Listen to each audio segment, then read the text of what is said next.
karena saya mencoba mengakhiri hidup berkali-kali. Dan bahkan kezoliman oknum Habib ini sudah sempat saya laporkan ke Imam Besar HRS.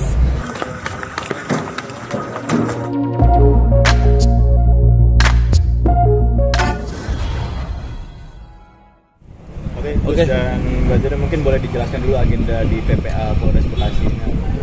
Ya, alhamdulillah alamin. Saya Muhammad Rafi Mukhlis, kemudian lawyer baru, ini lawyer barunya Mbak Zeda, Mas Yai Taufik dan Mas Hilman. Terus kemudian Mbak Bulan dari perempuan PWI Perjuangan Wali Songo, ada yaitu Bagus Mogi dari Avatar, terus ada Gus Irfan Besi. Nah, alhamdulillah hari ini, siang ini tadi kami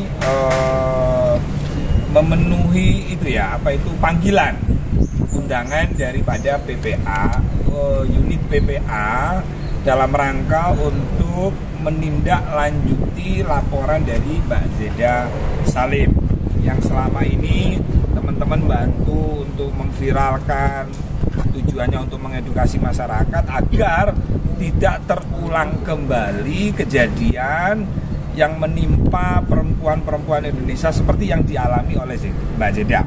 Apalagi yang melakukan itu adalah tokoh agama, oknum Habib. Ya.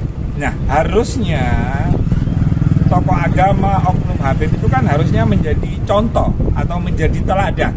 Tapi ini malah keterlaluan. Bahkan saya mendengarkan dari Mbak Zeda sendiri, korbannya itu banyak yang curhat ke beliau. Ini sudah hampir 2 lusin gitu. Nah, ini kan ya lumayan dikit apa banyak kan, banyak gitu loh. Makanya kasus ini harus kami kawal betul. Dan saya terima kasih kepada Polres Metro Bekasi yang walaupun istilahnya agak lama ya, tapi kata orang falsafah Jawa, alon-alon syukur kelakon. Yang pasti ini proses hukum sesuai prosedur dan goal. Gitu. Ini kan bukan kasus baru ya Gus ya, sudah 1 tahun masalah berlangsung. Oh iya. Sudah sejauh mana? Dan alhamdulillah tadi juga kami mendapatkan informasi ada hasil dari Komnas Perempuan termasuk dari psikiatri ya, bahwa memang Mbak Zeda sudah bisa disimpulkan atau kita mendapatkan informasi bahwa memang mengalami kekerasan. Nah, monggo lawyer Pak Taufik mungkin kekerasan termasuk diduga kekerasan seksual, terus kekerasan psikis, ekonomi itu berarti ditelantarkan itu loh Mas. Wong ayu-ayu kok yang ini kok ditelantarno kan balul itu kan ya, gimana? Ya. Ini sampai tuntas ya, laporan dari Mbak Zeda Salim yang insya Allah ini akan menuai hasil yang insya Allah memuaskan ya, karena amin. Kita sudah di backup oleh sekian banyak kekuatan, baik dari psikiater, dari Komnas Perempuan, juga ada tokoh habaib yang dianggap sebagai imam besar gitu ya. Oh iya, nah itu penting. Itu yang memberikan juga penguatan, karena Mbak Zeda ini sudah konsultasi dengan beliau yang dengan HRS gitu ya, dengan imam besar FPI ya. Ini sudah konsultasi bersama si pelaku yang kita laporkan ini ke beliau, dan beliau sangat mendukung untuk ini bisa dituntaskan ya, sampai ke tingkat yang paling ideal di mata hukum, sehingga tidak ada istilah bahwa kaum rentan ini akan menjadi manusia yang bisa diperlukan semoga oleh siapapun ya.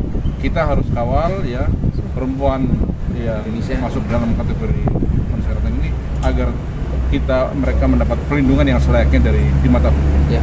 Dan insya Allah sebagai lawyer kami juga akan on the track mengawal ini ya, agar ada keadilan hukum yang bisa dinikmati oleh siapapun, terutama oleh perempuan-perempuan yang teraniaya dalam kehidupan di negara hukum kita ini. Saya kira itu dari saya. Perkenalkan tambahan dari Pak Hilman. Cukup ya? Inter cukup dari kami. Ya. Pak boleh tanya dulu Pak, ya. dari HRS sendiri dukungannya seperti apa? Iya, pernyataan imam besar. Ya. Barangkali Mbak Zeda lebih pasti ya. Bapak pegangannya. Ya, atau pertanyaan?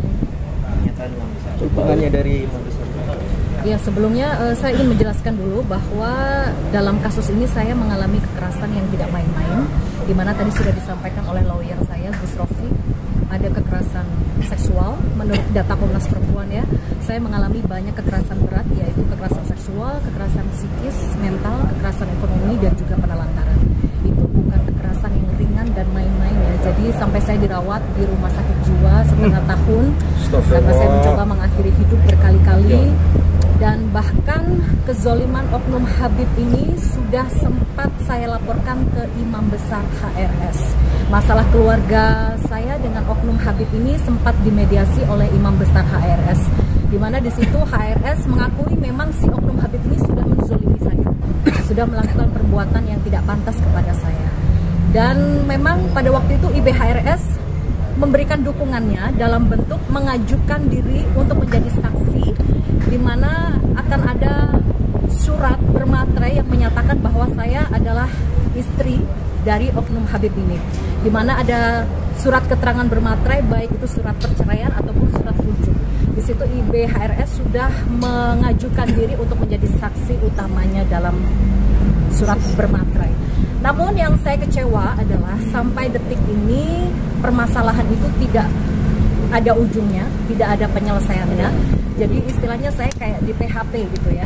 Saya kayak diberi harapan katanya akan diselesaikan, tapi faktanya dari pihak keluarga IBHRS mengultimatum saya untuk tidak membawa-bawa HRS ke dalam masalah rumah tangga saya. Menurut saya ini kan lucu. Ya. IBHRS yang mengajukan diri untuk membantu memediasi atau menyelesaikan masalah rumah tangga saya dengan adanya banyak kekerasan yang terjadi bersama oknum Habib ini, tapi kok tiba-tiba saya diultimatum tidak usah bawa IBHRS lagi. Ada apa ini? Apakah memang si oknum Habib ini mencoba untuk menghalang-halangi saya agar boroknya nggak kelihatan di depan HRS? Wallahu a'lam. Jadi itu. Bagus mungkin sampai dari pihak Cinta Wali Songo, wakilnya Kiai Imat. Baik, Assalamualaikum warahmatullahi wabarakatuh. Waalaikumsalam warahmatullahi wabarakatuh. Dari Aliansi Pencinta Ulama Nusantara ini ikut mengawal Mbak Zeda, apalagi oknum pelaku tersangka ini juga sudah kami laporkan juga kepada MUI. Ini masuk kepada bagian kesatan, karena ketika untuk menjerat para wanita, korban-korban wanita itu dengan mengaku-ngaku sebagai cucu Nabi. Ini sama saja dalam kriteria MUI itu sama dengan melecehkan dan merendahkan Nabi. Ya. Karena mengaku sebagai cucu Nabi, mengaku sebagai ulama, tapi kok sifatnya tidak bisa menjadi panutan, malah memberikan contoh yang zalim, yang itu bagian dari kesatan. Makanya kami dari Aliansi Pencinta Ulama Nusantara, BKN, termasuk BKN, termasuk Perjuangan Wali Songo Indonesia, dengan para keluarga Wali Songo juga, ini mendukung penegakan hukum untuk jalur Mbak Zeda yang dizolimi oleh oknum Habib Ba'alawi yang berasal dikenal dari turunan Yaman. Dan ini sebenarnya tidak hanya satu-satunya saja. Ini Mbak Zeda ini berjuang dan kami bantu supaya tidak ada lagi korban-korban yang bisa terjadi dari para ulah-ulah oknum-oknum Habib Ba'alawi Masal Yaman. Karena ada kasus di Madura, ada kasus di Kalimantan, ada kasus di Cirebon, bahkan untuk kasus orang ini saja korbannya sampai dengan 2 lusin. Tapi tidak semuanya berani sebagaimana Mbak Zeda. Jadi kita menghargai, menghormati Mbak Zeda ini wanita yang berani, soalnya yang pejuang. Ya, dan kita akan terus berjuang untuk meneruskan pengadilan ini. Terima kasih. Dari tadi gak tenang. Suaminya Mbak Zeda itu sudah diperiksa juga dan mengakui. Nah kebetulan kan Mbak Zeda ini kan beliau menikah secara agama kan itu. Tapi dengan saudara AZ ini mengakui bahwa dia menikah, nah itu sudah poin gitu loh. Hanya yang dikhawatirkan kan nggak mengakui, tapi kalau nggak mengakui banyak saksi-saksinya. Nah nanti kami juga akan minta kesaksian dari Imam Besar FPI gitu loh. Jangan sampai nanti polisi memanggil untuk menjadi saksi misalnya, benarkah HRS pernah memediasi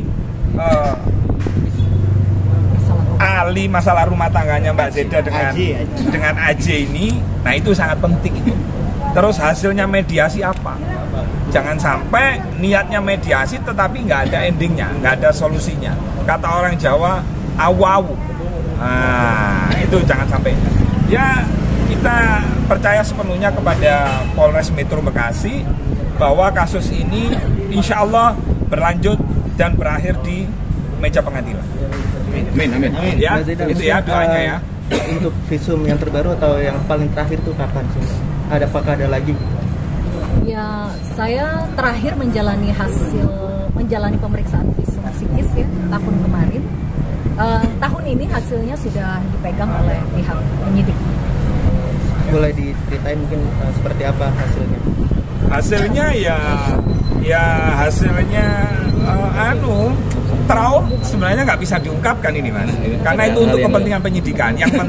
Yang pasti hasilnya memang telah terjadi kekerasan psikis gitu ya. Yang terbaru ya tahun yang ini. terbaru ya gitu ya teman-teman ya. Cukup ya. Pertanyaannya ada. Ya paling korban-korban yang lainnya coba. Baikkan saja jika ada wanita-wanita di luar sana yang merasa menjadi korban Nah itu buka Habib posko kita, buka posko. Ya, AJ, pengaduan. karena yang mengadu ke saya 1 lusin lebih, versi yang lain 1 lusin. Jadi kalau digabung 2 lusin.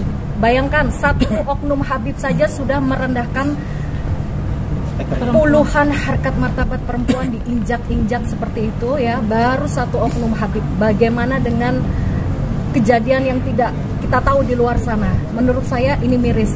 Kenapa saya bersuara sampai sejauh ini? Sebenarnya saya sangat capek ya. Saya sudah mengalami kekerasan psikis yang luar biasa berat, tapi saya masih harus dihantam lagi dengan laporan yang tidak kunjung usai seperti ini. Tujuan saya semata-mata adalah agar oknum Habib ini tidak lagi menginjak-injak harkat martabat perempuan. Ya. Jikalau hanya saya yang direndahkan, mungkin saya tidak akan sejauh ini. Anggaplah saya sedang tidak beruntung. Tapi yang saya lihat, Allah menunjukkan bahwa oknum Habib ini merendahkan, menginjak-injak harkat martabat begitu banyak sekali perempuan, puluhan, hampir 1 lusin lebih. Dan Bayangkan. sebagian perempuan itu sudah dimintain Ya, dan beberapa perempuan korban oknum Habib itu sudah bersuara ya di salah satu TV nasional. Dan mungkin untuk di BAP atau selebihnya itu nanti biarkan saya serahkan ke penyidik saja. Agenda selanjutnya mungkin Gus untuk pemanggilan AJ atau dari insya Allah akan dilakukan gelar perkara ya. Nah itu kan keseriusan, bukti keseriusan polisi kita mengapresiasi kepada Polda Metro Jaya, Pak Kapolres, terima kasih. Pokoknya kasus ini harus bersama-sama kita kawal karena ini untuk kepentingan perempuan Indonesia dan jangan sampai ada korban-korban lain oleh tokoh-tokoh agama yang berkedok agama. Ini bahaya, Pak.